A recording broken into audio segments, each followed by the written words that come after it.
बाहर सूखे पत्तों की सरसराहट थी, जैसे कोई अनसुनी बातें फुसफुसा रहा हो। झोपड़ी में टिमटिमाता लालटेन, उसकी लौ कांप रही थी। विजय खाट पर बैठा था, कमला पास बैठी थी। सुनिए। क्या हुआ अब? गांव के पास वाले जंगल में एक तांत्रिक बाबा आए हैं। कौन बाबा? लोग कह रहे हैं जो भी अपनी परेशानी लेकर जाता है उसे उपाय मिल जाता है। रामलाल का बेटा, उसकी बीवी को सांप ने काट लिया था। बाबा ने मंत्र पढ़ा, जड़ी दी, 3 दिन में उठकर खाना बनाने लगी। झूठ। सांप का जहर अपने आप उतर गया होगा। फिर श्यामू की गाय, जो दूध देना बंद हो गई थी, बाबा ने उसकी पूंछ पर लाल धागा बांधा। सुबह दूध की नदियां बह रही थीं। तेरे कान कैसे भी भर जाते हैं। मैंने खुद देखा, मैं गई थी। कब? कल दोपहर, जब आप खेत पर थे। बाबा ने कहा, तेरे पति की किस्मत का दरवाजा बंद है। एक रात, एक मंत्र, एक कीमत, और दरवाजा खुल जाएगा। बाहर हवा थम गई, सन्नाटा छा गया। क्या कीमत? एक रात जंगल में अकेले।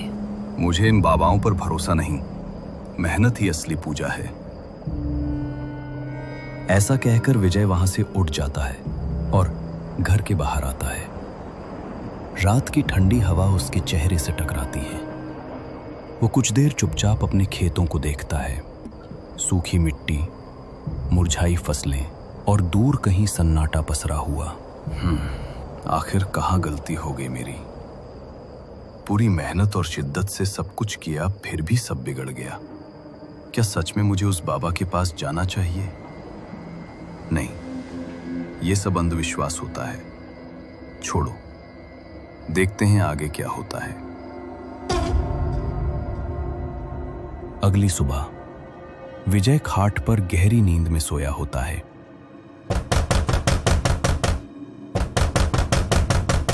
तेज आवाज सुनकर विजय घबराकर उठ बैठता है। वो जल्दी से दरवाजे के पास जाता है और उसे खोलता है। बाहर और कोई नहीं, बल्कि गांव का साहूकार खड़ा होता है। क्या हाल है विजय?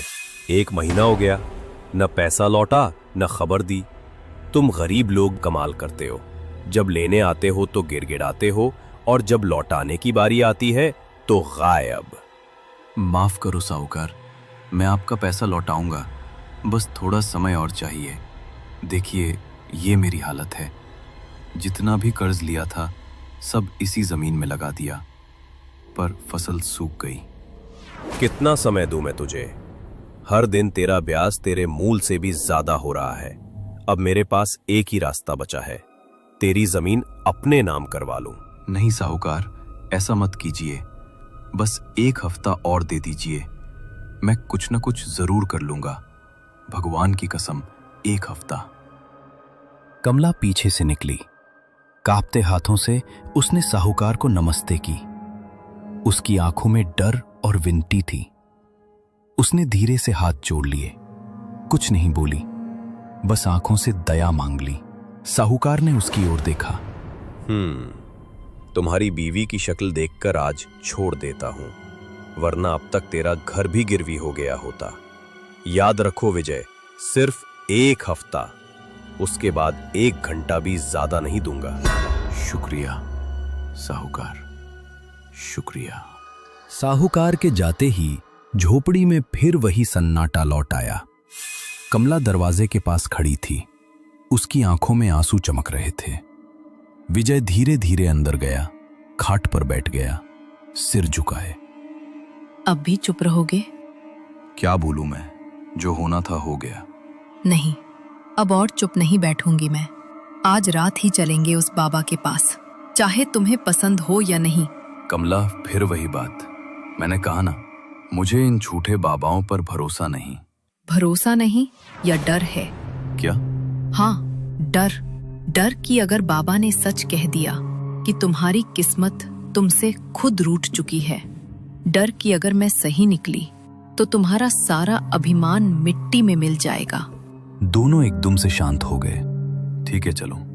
ये भी करके देखते हैं। आखिर विजय ने कमला की बात मान ही ली। रात होते ही दोनों, कमला और विजय, घर से निकल पड़े जंगल की ओर। दिन में जो जंगल इतना खूबसूरत और शांत दिखता था, वही अब रात के अंधेरे में एक एक कदम पर डरावना लग रहा था। कमला विजय के पीछे पीछे चल रही थी। उसकी सांसें तेज हो रही थीं, पर कदम रुक नहीं रहे थे। कुछ देर चलने के बाद उन्हें दूर कहीं एक जलती हुई मशाल की रोशनी दिखाई दी। वो दोनों धीरे धीरे उसकी ओर बढ़ने लगे। जैसे जैसे वो पास पहुंचे, उन्होंने देखा एक बाबा बड़े पेड़ के नीचे बैठे थे, आंखें बंद, होठों पर कोई रहस्यमयी मंत्र चल रहा था। विजय और कमला दोनों उनके सामने जाकर रुक गए। आगे तुम लोग। मुझे पता है तेरी बीवी पहले ही सब कुछ बता चुकी है। तेरे खेत, तेरी मेहनत, तेरी हार, सब देखा है मैंने, सब जाना है। तो आप जानते हैं कि जानता हूं सब, लेकिन अब डरने की जरूरत नहीं है। सब कुछ बदलेगा बहुत जल्द। बस करना वही जो मैं कहूंगा, बिना सवाल, बिना शक। अकेले आना, किसी को साथ मत लाना, यहां तक कि इसे भी नहीं। ये पूजा अकेले करनी होगी, वरना सब व्यर्थ हो जाएगा। अकेले, पर सवाल मत कर। जो करना है अकेले करना है। तेरी किस्मत तुझसे नाराज है और उस तक पहुंचने का रास्ता सिर्फ तुझे ही तय करना होगा। अब जाओ और चैन से सो जाओ। कल की रात तेरी जिंदगी की सबसे लंबी रात होगी। अगले दिन विजय फिर से उस बाबा के पास आया, लेकिन इस बार अकेला। उसके मन में अब भी बाबा के प्रति संकोच था, पर जैसा कहते हैं, डूबते को तिनके का सहारा। विजय धीरे धीरे उनके सामने पहुंचा और चुपचाप जमीन पर बैठ गया। कुछ पल तक बस सन्नाटा रहा। हवा में अगरबत्ती की हल्की महक थी और पेड़ की शाखाएं रह रहकर सरसराती थीं। पता था आएगा तू। तेरे मन में अब भी डर है, पर अब वापस जाने का रास्ता नहीं बचा विजय। मुझे बताइए, क्या करना होगा? कैसी साधना है ये? ये साधना साधारण नहीं है, ये मोहिनी साधना है। मोहिनी साधना? वो क्या है बाबा? क्या किसी स्त्री की पूजा करनी है या कोई देवी की? ये उस शक्ति की साधना है जो रूप भी है, मोह भी और विनाश भी, जो तेरी किस्मत को बदल सकती है पर कीमत मांगती है। तूने मेहनत की पर नसीब ने साथ नहीं दिया। अब नसीब को मजबूर करने का समय है। रात भर यही जप करना होगा। मैं तुझे मंत्र दूंगा। सुबह की पहली किरण से पहले तक ये साधना पूरी करनी होगी। सुबह तेरे जीवन की दिशा अलग होगी। एक गलती और तेरी जान ही नहीं, तेरे अपने भी खत्म हो जाएंगे। क्या तू तैयार है इस राह के लिए? हाँ, अब मंत्र सुन और याद रख। ओम नम कस्तान मोहिन्नय आशीर्वादाय नमः। विजय ने धीरे धीरे कांपती आवाज में मंत्र दोहराया। ओम नम कस्तान मोहिन्नय आशीर्वादाय। ओम नम कस्तान मोहिन्नय आशीर्वादाय। ओम नम कस्तान मोहिन्नय आशीर्वादाय।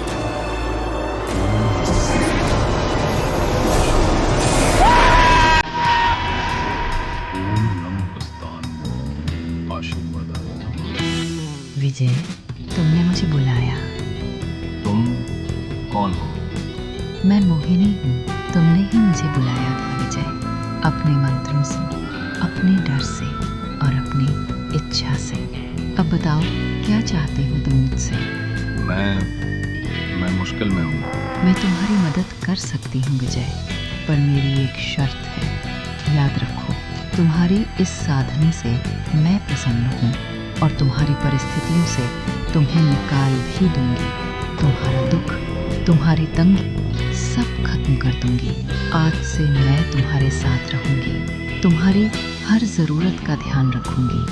धन, सफलता, सुख सब दूंगी, पर बदले में तुम मेरे हो जाओगे हमेशा के लिए। किसी और पराई स्त्री से तुम्हारा कोई रिश्ता नहीं हो सकता, न मन से न शरीर से, कभी भी नहीं। अगर तुमने ये वचन तोड़ा तो इसका अंजाम बहुत भयानक होगा। विजय ने मोहिनी की ओर देखा।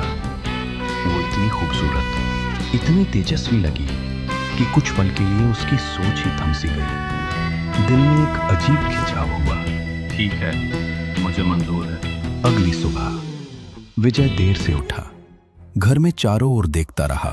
सब वैसा ही था जैसा हुरीबी और सूखे हुए खेतों की आदत थी। पर फिर बाहर की ओर आंख गई और उसके होश उड़ गए। खेत कल तक सूने और मुरझाए हुए आज अचानक हरे भरे लहलहाते खड़े थे, जैसे किसी रातों रात चमत्कार घट गया हो। अरे उठ गए आप, आ बाहर, जल्दी देखो क्या हुआ, चलिए। कमला खुशी से विजय की तरफ भागती हुई आई, पर विजय ने अचानक पीछे हटकर कहा, रुको, वही रुको, मेरे पास मत आना। मैं सरपंच से बात करके आता हूँ, सारा कर्ज भी जल्द निपटा दूंगा। तुम अंदर जाओ और मुझसे थोड़ी दूर रहो। कमला का चेहरा उतर गया। वो चिड़चिड़ाते हुए अंदर चली गई। उसकी आंखों में आश्चर्य और चोट दोनों थे। तभी विजय ने कुछ देखा। मोहिनी खड़ी थी, थोड़ी दूरी पर, हंसती हुई। उसकी हंसी में कुछ परी सी मिठास थी। मोहिनी की नजर सीधे विजय पर टिक गई और वो मुस्कुरा उठी। विजय ने भी मोहिनी की ओर एक कमजोर सी मुस्कान दी, फिर चुपचाप वहां से चल पड़ा। नैना भारी, कदम धीरे। उसके चेहरे पर अब उम्मीद के साथ एक अनकहा भय भी सरक गया था। विजय साहूकार के घर की ओर बढ़ता है। लोग आपस में धीमी आवाज में कुछ चर्चा कर रहे हैं। माहौल में सनसनी और राहत दोनों का मिला जुला एहसास है। क्या हुआ यहाँ? इतनी भीड़ क्यों लगी है? अरे विजय, सुना नहीं क्या? कल रात साहूकार नींद में ही चल बसा। जब सुबह नौकर ने दरवाजा खोला तो वो बिस्तर पर ऐसे पड़ा था जैसे बस सोते सोते चल बसा हो। वैसे भी उसका कोई अपना तो था नहीं, न बीवी न बच्चा। अब लगता है कि हमारा सारा कर्जा भी माफ हो जाएगा। भले वजह दुखद हो, पर भगवान का लाख लाख शुक्र है। उसके चेहरे पर हैरानी और हल्का भय एक साथ उभरता है। वो कुछ देर चुप खड़ा रहता है, मनी मन सोचते हुए, क्या ये सब उस साधना का नतीजा है? फिर एक क्षण में उसकी नजर सामने जाती है। पेड़ की छाया में मोहिनी खड़ी होती है, धीरे धीरे मुस्कुराते हुए, जैसे उसे सब पता हो। विजय की सांसें भारी हो जाती हैं। कुछ पल के लिए डर लगता है, फिर राहत। वो जान चुका था ये सब उसी का किया धरा था। विजय की हालत, किस्मत सब बदल चुका था। फसलें लहलहा रही थी, लोग अब उसका आदर करते थे, लेकिन अब विजय और कमला के बीच दूरी बढ़ने लगी थी। दिन बीतते गए और अब घर में खामोशी बोलती थी। विजय अक्सर रातों को बाहर रहता और कमला खामोश, ठंडी, अकेली। उनके बीच अब न कोई बात थी, न कोई रिश्ता। कमला के चेहरे पर थकान, पर आंखों में उम्मीद की झिलमिलाहट है। वो धीरे से खुद से कहती है, आज बात कर ही लूंगी उससे, अब ऐसे नहीं चलेगा। वो तय कर चुकी थी, आज विजय से बात करेगी, चाहे जो हो जाए। दरवाजा चरमराता है। विजय थका हुआ कमरे में दाखिल होता है। कपड़े उतारने ही वाला होता है कि अचानक पीछे से दो नरम हाथ उसके सीने पर आ टिकते हैं। एक पल के लिए उसकी सांसें रुक जाती हैं।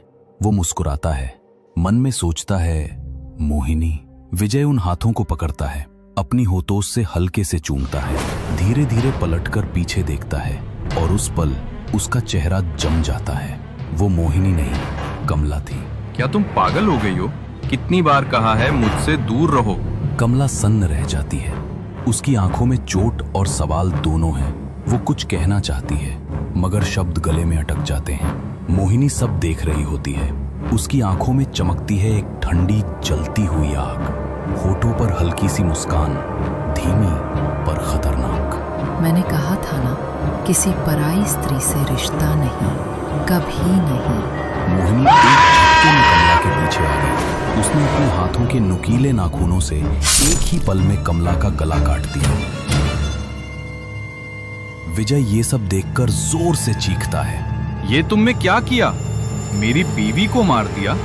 ऐसा करने की हिम्मत कैसे हुई तुम्हारी? मुझे लगा था तुमने खुद को मुझे सौंप दिया है। तुम्हारी बीवी तुम्हें मुझसे छीनना चाहती थी, इसलिए उसे रास्ते से हटा दिया। पर लगता है तुम सिर्फ मेरी शक्तियों के लिए दिखावा कर रहे थे। नहीं, ऐसा नहीं। पर उसे मारने की क्या जरूरत थी? वो बस एक गलती थी जो मुझसे अनजाने में हो गई। तुम्हारा प्यार तुम्हारी पत्नी के लिए मैं देख पा रही हूँ विजय। तुम मुझसे पूछ रहे हो उसे मारने की क्या जरूरत थी? जाओ अब उसी से पूछ लो। ऐसा कहकर मोहिनी विजय का भी सिर धड़ से कर देती है। एक ही पल में सारा खेल खत्म हो गया। बिना किसी वजह के विजय अपनी और अपनी पत्नी की जान खो बैठा। कहने के लिए ये कहानी है, पर इस कहानी के कुछ हिस्से असली कहानी पर आधारित हैं। ऐसी और भी कहानियां हम हमारे चैनल पर लेकर आने वाले हैं, तो फॉलो कीजिए, क्योंकि डर का मतलब स्कल टेल्स।